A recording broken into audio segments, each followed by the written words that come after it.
Assalamualaikum warahmatullahi wabarakatuh. Selamat datang di channel kami yang akan membawa Anda menyelami kisah-kisah inspiratif dari para nabi.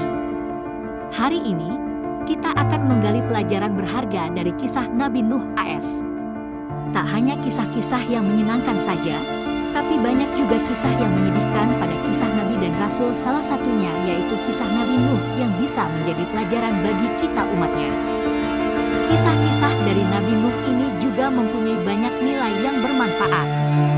Salah satu kisah dari Nabi Nuh yang terkenal adalah selamatnya beliau dari banjir bandang yang sangat besar, dan saat ia membuat perahu untuk para umatnya. Sehingga semua umat dan hewan-hewan yang ada saat itu juga diselamatkan oleh Nabi Nuh. Kisah Nabi Nuh yang bisa menjadi pelajaran Nabi Nuh dikenal dengan kesabarannya yang luar biasa walaupun ia juga banyak dibenci oleh orang-orang saat itu. Namun kesabaran, keteguhan, dan juga ketabahan hatinya sudah terbukti dari lama waktunya ia dalam berdakwah hingga 950 tahun lamanya.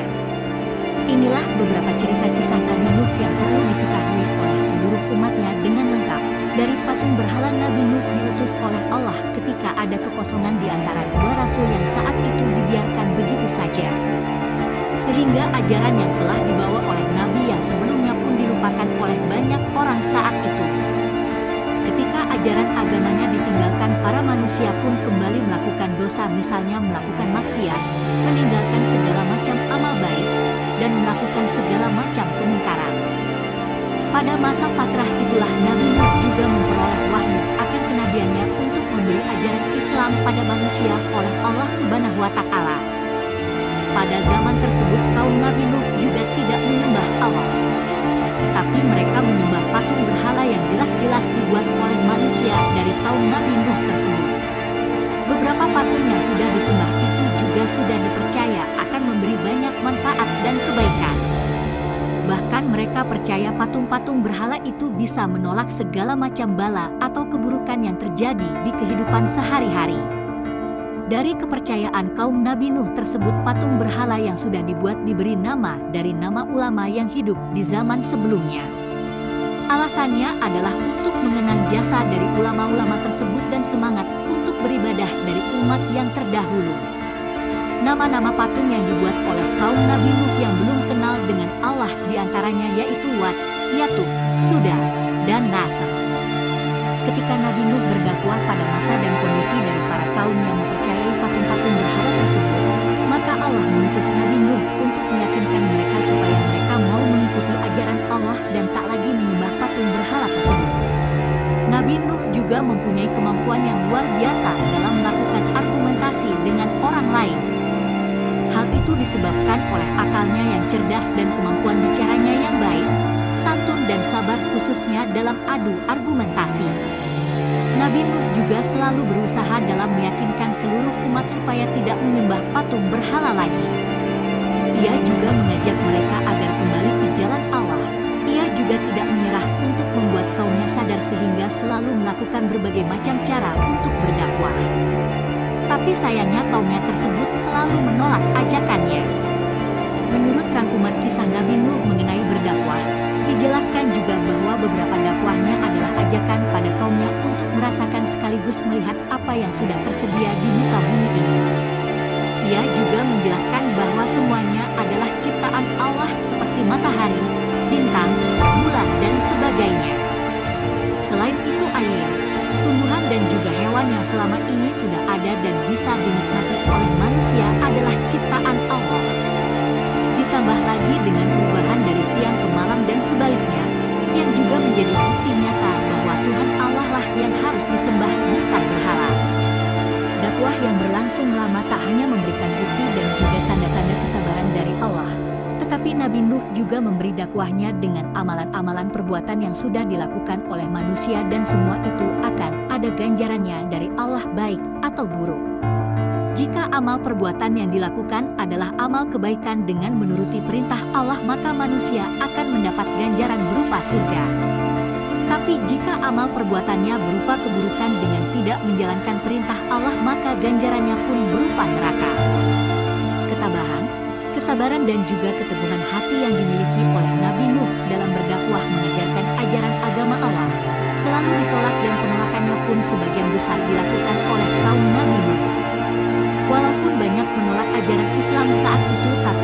juga orang-orang yang menerima ajakan Nabi Nuh untuk ikut menyembah Allah.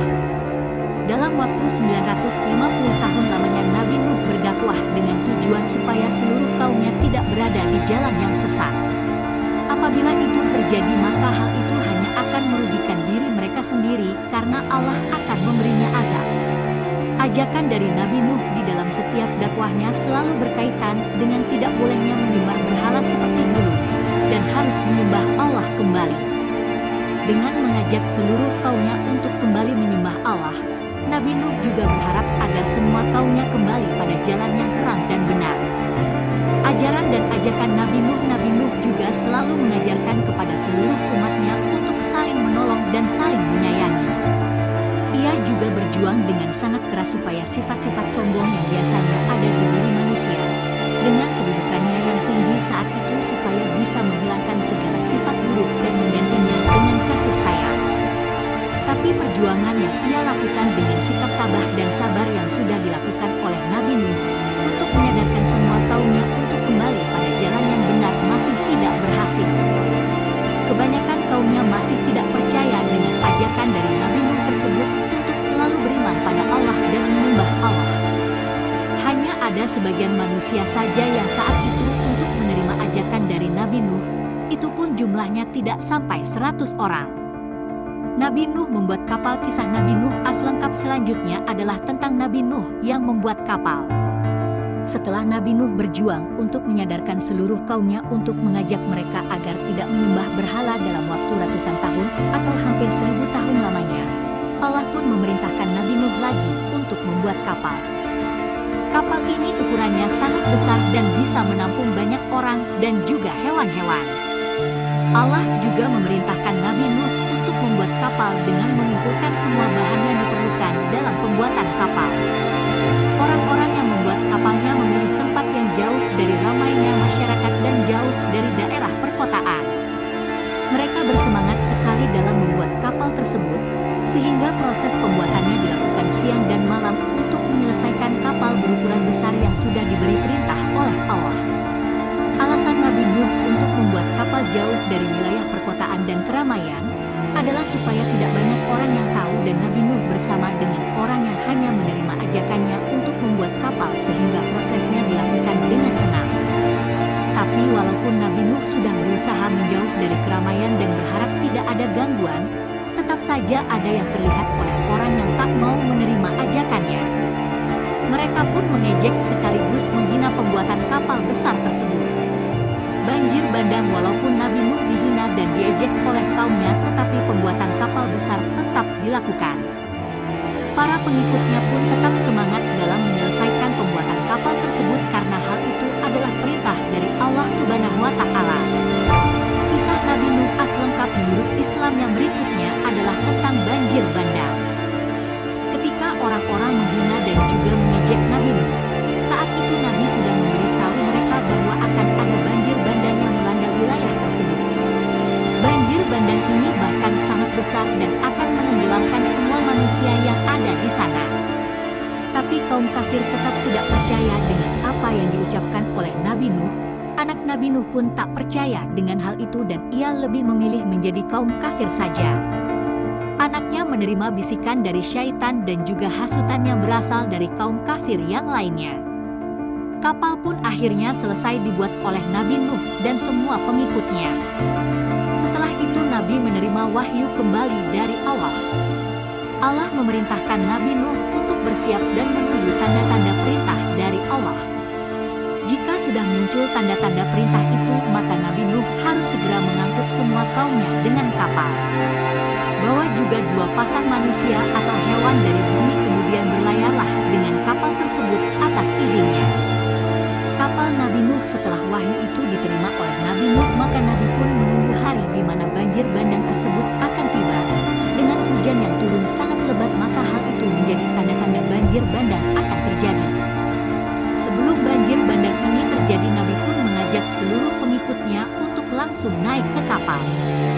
Sampai tiba waktunya, hujan pun turun dengan derasnya. Kemudian air menggenang wilayah daratannya terlebih dulu. Secara perlahan air yang menggenangi area dataran rendah naik dan meninggi, lalu menuju ke dataran yang lebih tinggi, sampai akhirnya air bah pun menggenangi semua bagian daratan dan hanya orang mukminlah yang berada di kapal Nabi Nuh. Ditambah lagi dengan pasangan makhluk hidup yang ada di bumi yang juga berhasil diselamatkan dari air bah, yang saat itu sudah membuat seluruh dataran tenggelam, kapal Nabi Nuh pun mulai berlayar kembali dan berhasil melewati air bah tersebut dengan baik. Ketika sedang berlayar, terlihat orang-orang kafir yang dulu tidak mau mengikuti ajakan Nabi untuk menyelamatkan diri mereka supaya tidak terbawa oleh air bah yang lebih jauh lagi dari area tersebut. Saat Nabi Nuh sedang berlayar di bagian tengah air bah, Nabi pun melihat anaknya yang juga ikut menolaknya. Banjir bandang surut. Kan'an nama anaknya itu, terlihat oleh Nabi timbul dan tenggelam di tengah air bah karena ia menerima azab dari Allah dari perbuatan yang dilakukannya. Banjir bandang pun menenggelamkan kaum-kaum yang zalim pada Allah termasuk anak Nabi yang juga meninggal karena belum beriman dan tidak mengenal Allah. Nabi Nuh pun turut bersedih akan hal itu. Tiba-tiba banjir bandang pun surut yang awalnya memiliki air yang banyak tiba-tiba surut dengan cepatnya karena diserap langsung oleh bumi. Sesudah air bah itu surut, kapal pun ikut berhenti di Bukit Judi. Lalu orang mukmin dan pasangan makhluk hidup lain di dalam kapal itu turun dari sana, dan mereka benar-benar selamat dari air bah. Kisah Kan'an anak Nabi Nuh yang durhaka. Mari kita bahas juga kisah Nabi Nuh asli yang lainnya, yaitu mengenai anaknya yang durhaka dan terbawa air bah yang bernama Kan'an. Awalnya ia hanya berpura-pura beriman kepada Allah di depan ayahnya dan menyembunyikan kebenciannya pada Allah. Kan'an adalah putra Nabi Nuh yang paling tua, tiga yang lainnya yaitu Yafit, Ham, dan juga Sem. Setelah air bah memenuhi wilayah tempat tinggal mereka, terlihatlah dengan jelas bahwa ternyata Kan'an durhaka pada orang tuanya dan menolak ajakannya. Allah memperlihatkan bagaimana kemunafikan Kan'an dan tidak memasukkan ke beberapa golongan orang yang selamat. Ia juga terus berupaya untuk berenang menuju puncak gunung yang saat itu wilayahnya belum terkena air. Nabi Nuh tetap mengajak Kan'an untuk ikut ke kapalnya saat itu karena kasih sayangnya sebagai seorang ayah. Tapi Kan'an tetap tidak mau mengikuti ajakannya dan ia ingin berenang saja hingga ke puncak gunung. Setelah itu di sela-sela pembicaraan antara ayah dengan anak itu, muncullah gelombang yang sangat besar yang menghalangi mereka. Seketika Kan'an pun menghilang dari pandangan Nabi Nuh. Nabi tetap berusaha mencarinya tetapi ombak sudah semakin tinggi. Nabi Nuh pun sangat sedih. Ia juga sangat menyesali kematian anaknya yang terjadi dengan sangat tragis. Ia juga menyesal mengapa anak tertuanya itu tidak mau menerima ajakannya. Nabi Nuh sempat bertanya-tanya, mengapa Allah tidak menyelamatkan Kan'an anaknya karena ia merasa tak pernah mengingkari, melanggar perintah Allah. Tapi Nabi Nuh saat itu memang belum sadar bahwa Kan'an sebenarnya belum beriman kepada Allah dan masih menjadi kafir. Allah pun menjelaskan kembali pada Nabi Nuh bahwa Kan'an bukan menjadi salah satu keluarga Nabi Nuh yang dijanjikan oleh Allah untuk diselamatkan. Nabi pun sadar akan kesalahannya bahwa Kan'an memang belum beriman. Ia pun memohon ampun pada Allah mengenai kehilafannya. Kisah istri Nabi Nuh. Istri Nabi Nuh As, menurut beberapa riwayat, bernama Waligah. Dia dikenal karena tidak mengikuti ajaran suaminya dan memilih untuk tetap dalam kekufuran bersama kaumnya ketika Allah Subhanahu wa Ta'ala mengirimkan banjir besar. Istri Nabi Nuh As termasuk di antara mereka yang tidak selamat karena kekufurannya, meskipun dia adalah istri dari seorang nabi. Mukjizat Nabi Nuh. Mukjizat yang diberikan oleh Allah untuk Nabi Nuh sangat luar biasa. Banyak juga beberapa bagian mukjizat tersebut yang diceritakan kembali di Al-Quran dan hadis, yang diantaranya yaitu sebagai berikut. 1. Nabi Nuh memiliki umur yang sangat panjang. Salah satu keutamaan yang dimiliki oleh cerita Nabi Nuh yang dalam hal ini disebut dengan mukjizat adalah usia yang sangat panjang. Usia Nabi Nuh saat itu mencapai 950 tahun dan selama itu pula ia berdakwah untuk kaumnya. Hal itu membuktikan bahwa umurnya memang sangat panjang dan jumlahnya bisa puluhan kali lipat dibandingkan dengan usia rata-rata manusia di zaman sekarang. Kaum Nabi Muhammad Shallallahu Alaihi Wasallam pun rata-rata hidup hingga usia 60 tahun. Bahkan Nabi Muhammad sendiri, jika ada umatnya yang hidup lebih dari usia 60 tahun di masa itu tentulah sangat jarang, dan hal itu adalah pemberian dari Allah Subhanahu wa Ta'ala. Dari hasil penelitian dijelaskan juga bahwa usia dan juga ukuran tubuh manusia semakin lama akan terus mengalami kekurangan. Hal ini berhubungan dengan teori bottleneck yang intinya menjelaskan bahwa ada pengaruh dari usia, genetik, dan ukuran tubuh yang memang terus berkurang.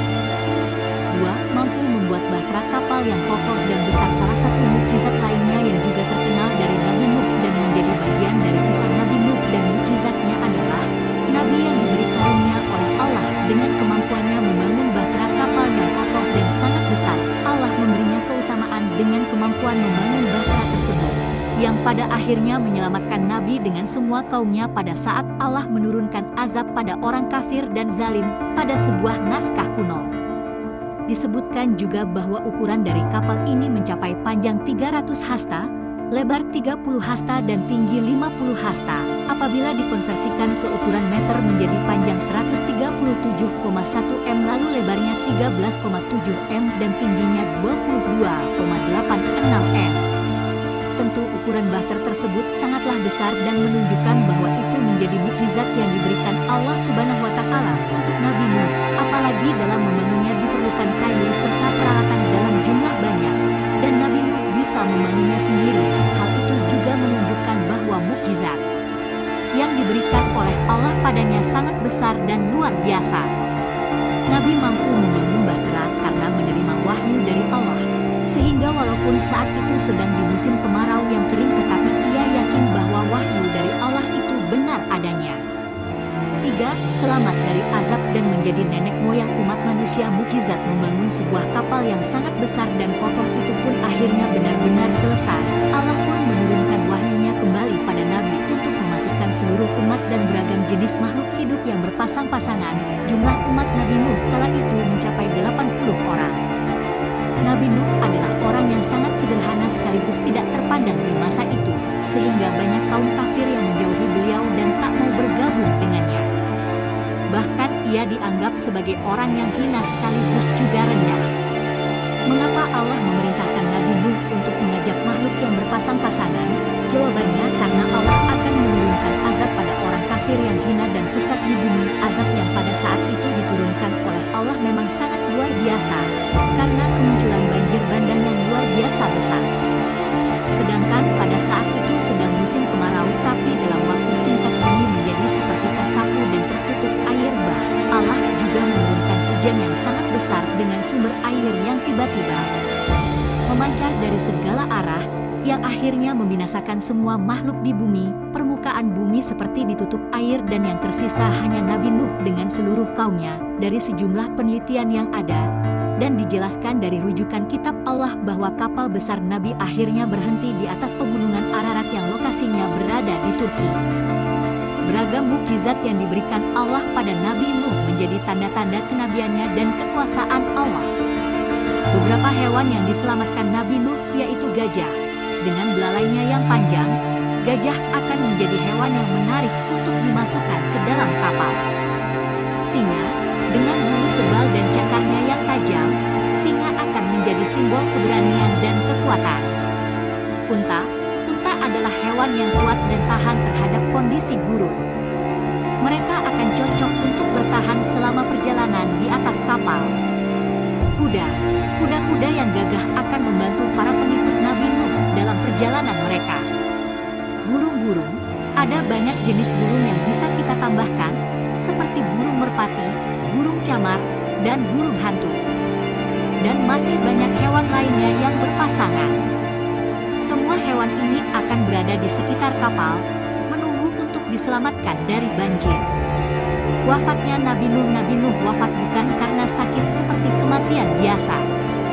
Menurut kisah dalam agama Islam, Nabi Nuh hidup lebih dari 900 tahun dan diutus oleh Allah untuk membimbing umat manusia. Pada akhirnya, Allah memanggilnya kembali dan dia wafat sebagai bagian dari rencananya. Wafatnya Nabi Nuh merupakan bagian dari perjalanan hidup para nabi yang diutus oleh Allah.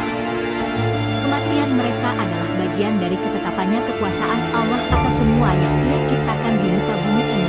Sebagai seorang manusia yang bertakwa dan juga beriman pada Allah Subhanahu wa Ta'ala harus percaya pada kisah ini dan menjadikan beberapa kisahnya sebagai hikmah yang baik untuk kita semua. Demikianlah kisah Nabi Nuh AS. Semoga kita dapat mengambil hikmah dari kisah ini dan berusaha menjadi lebih baik. Wassalamualaikum warahmatullahi wabarakatuh.